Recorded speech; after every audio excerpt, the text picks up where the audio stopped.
Assalomu alaykum, hurmatli muxlislar. Bugun 29-yanvar. Xo'sh, kelayotgan yakshanba kuni bir qarindoshlar yig'iladigan edik. Xudo xolasa bir mana shu kurkani kattarog'idan bir dimlamamni, jarkobni qilib berish niyatim bor.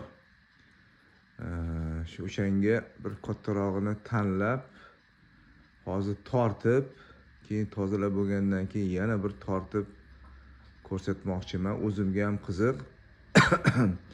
Bu kurkalarni demak avgust oyida olganman. O'shanda tirik vazni 1,5 kilo edi. Hozir mana necha oy? 6-7 oy bo'ldimi shunga. Shuni qanchaga o'sgan ekan, qanchalik samarali bo'ldi. Ko'ramiz. Mana yer-yiroq oqini tutib oldim kurkani. Mana, xo'p, endi buni hozir tirik vaznini ko'rsataman. Mana targ'ozi 0 da turibdi. Hozir tortamiz endi. Bismillah. Ya Allohga shukr. 5 kilo qancha? 420. 100 gram olib tashiylik. 120 gram 5 kilo 300 ekan. Barakasini bersin. Mana tarozini 00 ga qo'yib oldik.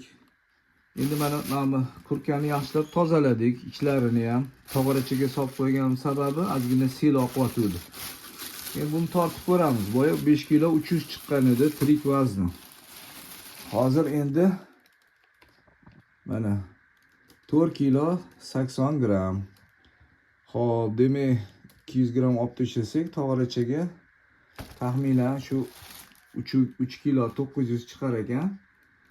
Xo'p, demak hisoblaganimda 73% demak go'sht qilar ekan, qolgani zboyga ketar ekan. Shunaqa gaplar. Alloh barakasini bersin. Kurka boqinglar, yaxshi bo'ladi, xudo xohlasa. Sog' bo'linglar.